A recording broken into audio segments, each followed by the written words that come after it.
We're live. We're here with Rob Dauster, the boss man himself, co-founder of the Field of 68. Rob, thanks for hopping on, man.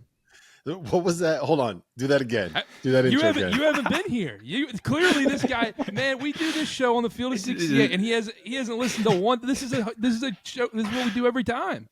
The we're live. That's a staple, Rob. I wasn't mentally prepared for that. That was awesome. All right, good. All right, I'm reset. I'm locked in. I'm ready to go. Let's do this. Man, I'm just getting clowned out here. People are saying I'm flashing you before the show. I'm getting told.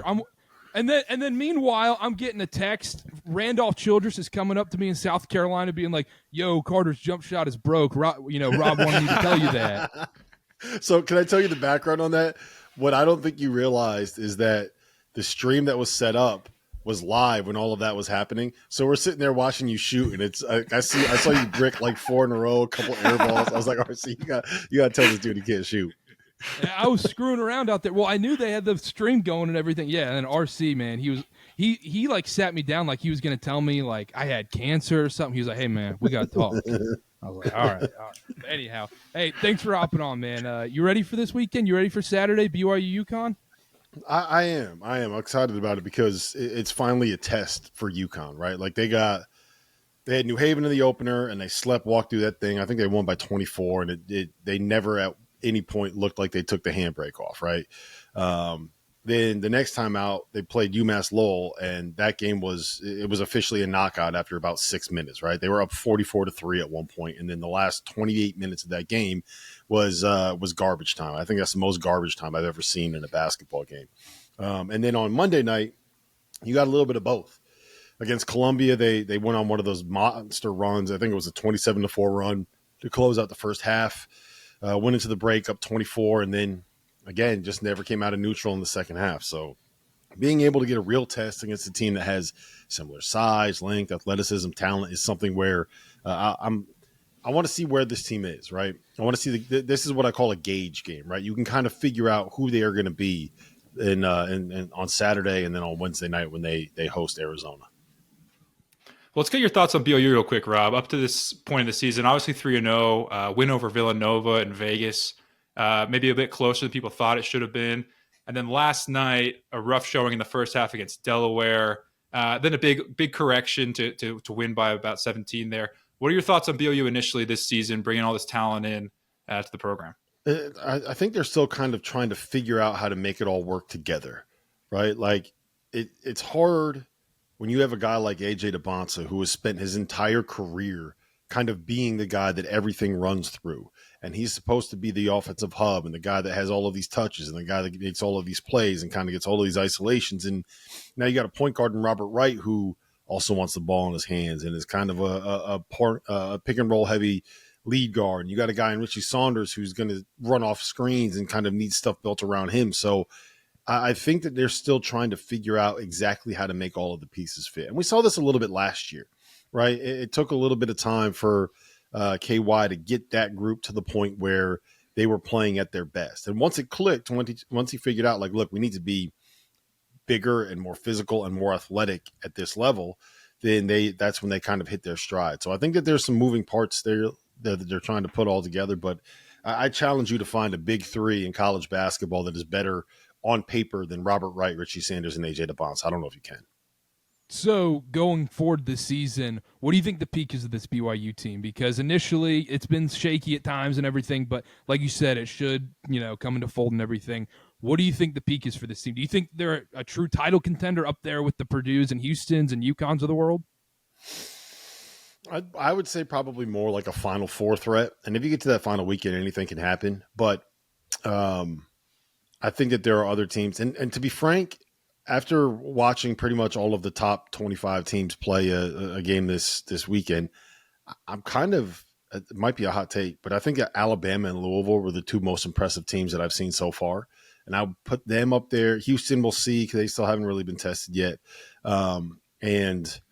Purdue, we will find out everything we need to know about Purdue on Thursday night when they head down to Tuscaloosa to take on Alabama. So there's a lot of really good teams. I made this point today on a podcast.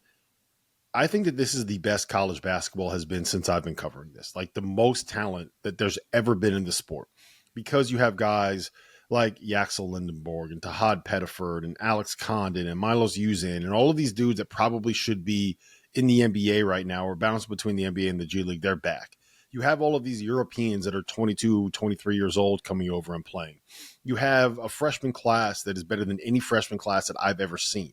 And you put all of those things together, and there is more talent spread across the college basketball ranks than we've ever seen before. You got 24 and 25-year-olds that are playing right now. And usually that was just BYU that had dudes that were that old. So it's something where I think that the top 15 to 20 teams in college basketball are all what a top 5 team would have been in like 2019. And that is a scary place to be and a scary thought. And it means that there's a lot of different teams that are going to be good enough to be able to make a deep run. Yeah, it's a good take. It's the talent's been across the board. Like you said, that balance of guys sticking around due to NIL and opportunities in the transfer portal and the freshman class. I want to get your take on that real quick before we talk about this game. Freshman class has been unreal. We obviously covered BYU and AJ. Where do you think he stacks up among this top 3, top 5, whatever you want to say? It's been pretty interchangeable up to this point in the season. I think it's a top 6 now. Is that maybe even a top 7? Like, Cam Boozer's awesome. We know that. Darren Peterson is awesome. We know that. AJ is awesome. We know that. Michael Brown has been unbelievable through the first couple of games. He was awesome last night against Kentucky. Neo Abdallas at Virginia Tech was a monster for Virginia Tech in their win over Providence. Koa Pete looked incredible in the win over Florida on the first day of the season. He kind of came back to earth a little bit, but like he's still a dude that's right there. Caleb Wilson looked like a guy that belongs in that first number 1 overall pick conversation against Kansas. And that's 7 guys right there. And I would say outside of the years where you have like a Cooper Flagg, all 7 of those guys are probably good enough to be a number 1 overall pick, or at least in the conversation for the number 1 overall pick. And if you're picking 7th, you're going to get one of those dudes this year. Like this is the year to tank. If you're going to tank, go tank, because you got a 50% chance of getting in the lottery and finding a way to kind of luck box into a potential franchise changing talent. That's how good this class is. It's nuts, man. I've never seen anything like this. As a Hornets fan, you don't have to try to tank. You just do it. It's natural, man. Yeah, the Hornets try to win and lose. That's kind of the sweet spot where you want to be, right? You don't have to worry about anybody throwing games. You don't have to worry about the FBI coming in. Yeah, I was about to say, I was watching Heat Hornets the other night, and Miles Bridges might be getting a call. I don't know. Those we'll see. But anyhow, let's dive into the game real quick. BYU UConn. What are your thoughts going into this one? Who do you think will win? Give us your prediction for this one.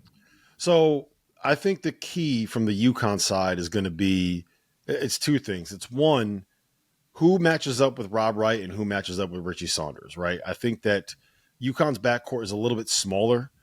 Solo Ball is about 6 foot 6'1". He's got a long wingspan and he's athletic, but he's not that big. And then Silas Demery is probably 6'3". He's a little bit on the smaller side for what Dan Hurley wants, but he's the kind of guy that you can probably put on a 2. But I think that he would be better off putting Silas on Rob Wright because he's a better on-ball guy and letting Solo Ball chase Richie Saunders around all of those screens. And then the other part of it is, who are you putting on AJ? Alex Karaban is a guy where the knock on him, and one of the ways that you were able to get at UConn in the 2 years that they won the title was to have a big, powerful, strong 4-man that could take advantage of that matchup. Alex Karaban is a really good switchable piece. He's a really good kind of ball mover. He's one of these culture guys. He's one of these make everything work guys, right? He's the blender. He's the mixer. He's the piece that makes it all come together. But he's not the best isolation defender if it's against somebody that's bigger and more athletic and quicker than he is. And that's exactly what AJ Dybantsa is.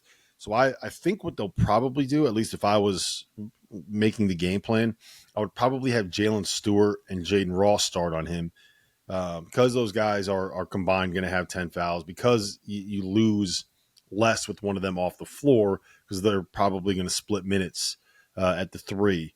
And that's what I think AJ does best, right? Like even dating back to high school, like his biggest strength was being able to cover ground, get to a spot, be patient, draw a foul, get to the free throw line.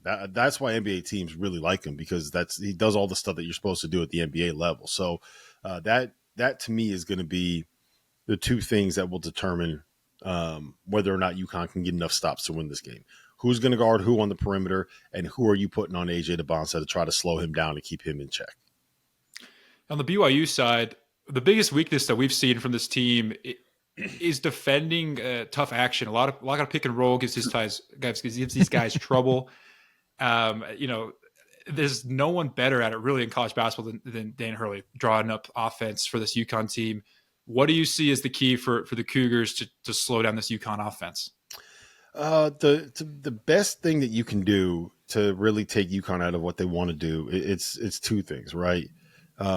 If you have the ability to switch everything, all of the off-ball stuff, all of those actions, if you can kind of take away what they want to run, that's one way to be able to do it. And I don't know if BYU has the pieces to be able to do that effectively, because you don't want to end up having one of your smaller guys on terrace reading the post. He will eat them alive.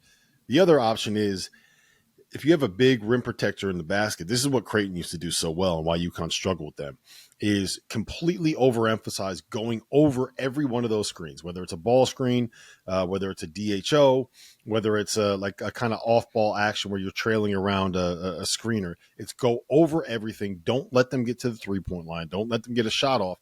Funnel everybody into the paint and hope that your big guy at the rim is going to be good enough and big enough to kind of erase that area 8 feet and in. Make them live off of 14-foot jumpers, make them live off of floaters, make them live off of trying to finish over a rim protector at the rim. And I don't know if Keba Keita is good enough to be able to do that. So I'll be very curious to see what KY believes is the best way to guard them. I'll tell you this. Don't do what you did against Alabama in the turn. Don't go over everything, because they got too many shooters, man. Like Solo Ball is shooting 33% from three, and he has been unbelievable getting to the rim so far. Granted, it's been against a bunch of bye games, but he's been able to get to the rim. That's where he's taking a leap. But if you go under screens against him and let him get hot, he can reel off 6 or 7.5, dude. Like he's something else when it comes to being a shooter. The good thing for BYU is that Braylon Mullins isn't going to be playing. He sprained his ankle about 3 weeks ago and is still coming back. That guy we'll see what happens with him, because he was a top 10 freshman coming in. He's got bounce. He's got a little bit of nastiness, and he is as good as Solo Ball when it comes to making those threes. Yeah, Braylon Mullins is dirty. I mean, him going out is going to be huge for this game. And I was going to mention that. Like I told Chase before we hopped on the recording, I was like, I know Rob's going to bring up, we're sitting courtside at the Sweet 16, BYU just going under on Mark Sears and LeBaron filing threes nonstop. And if you do that against Solo Ball, like, yeah, he shot 33% from three this year. He's a 40% three-point shooter. Yes. Yeah, he will get it going if you let him. Yeah. Well, all right, Chase, anything else? Let's hear your official prediction, Rob. Let's hear score. Who do you see as big player of the game here? So as of yesterday, I don't know if it's changed. I might as well go check. I don't think it's changed much, but as of yesterday, it's the same thing. The KenPom projection is UConn winning 80-75, and that seems like a much higher scoring game than what I would expect. UConn is at their best when they play games where the possessions are in the high 60s and low 70s. They don't want to play games that are in the high 70s or low 80s. They want to be able to run their stuff, have 22 to 25 seconds come off the clock offensively, and get a good shot out of it. So I think UConn will win. I think that it will end up being somewhere around 76-68 is my prediction. If you are a wagering man, I would take a look at the under if that line ends up being, or if that total ends up being around 155 or 160 or so. But I think it's going to be a slower paced game, and I think that will play into UConn's hands in this matchup. The tough part is going to be, and I don't know how many BYU fans there are kind of in the Massachusetts area, but they're playing that in an NBA arena, and there are going to be a lot of UConn fans that are going to say, hey, I get priced out every time I try to go to the Civic Center, every time I try to go to Gamble. They never get late night weekend games. There's a lot of people that go to UConn from Boston and from that area and playing it at 7 p.m. on a Saturday night. I promise you that they are going to be well-oiled. It's going to be a well-oiled machine in that crowd. So I'm expecting some probably 14,000 UConn fans showing up and being very, very, very loud. Yeah, I don't doubt that, to be honest. I don't doubt that either. Last thing for me, the AJ Dybantsa homecoming game. Do you like what kind of stock do you put into that? Where it's like, do you worry like as a freshman, this game has been built up for him so much where you think he might force some things in this game, or does he step up to the occasion? I think AJ has feels like every game that he has played has been put on a pedestal because he's been AJ Dybantsa for so long. You know what I mean? Like I don't think that coming home to play in that arena is really going to be any different than playing for the hype that came with playing against Cam Boozer in the Pete Sham title game, and the hype of playing every game that he played when he was out there at Utah Prep. And there might be a little added pressure just because there's friends and family, and you want to play well in front of friends and family. But I'd be much more concerned about like, is this dude's nose okay? Like that thing was trickling last night. So I wouldn't necessarily be worried. He seems like the kind of guy that like embraces the moment like that, like wants to play on the nationally televised games, whether or not it ends up being successful. He like wants those moments.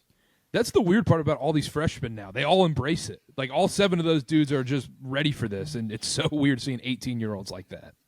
Yeah, some of them are 19. That's just you know what I mean. They're not a typical freshman, Carter. They're not like us. Come on, right? man. Not like us. So I saw my son is starting to do some AAU hoops, and they sent out a release about a tournament for 8th graders, and they said that the cap is 16 years old for an 8th grade tournament. 8th grade? 8th grade tournament. You can play until you're 16 years old. So that's what happens. You got these 16-year-olds that are in 8th grade, 17 in 9th, 18 in 10th, 19 when you're a junior, and then you reclassify and head to college as a 20-year-old freshman. Then you do a 2-year LDS mission, and then you're a 22-year-old freshman. Yep, you're renting a car when you're a sophomore in college. Yeah, exactly. Anyhow, Rob, thanks for hopping on and giving us the time, man. Appreciate you guys. Go Huskies. Go Cougs. Wow.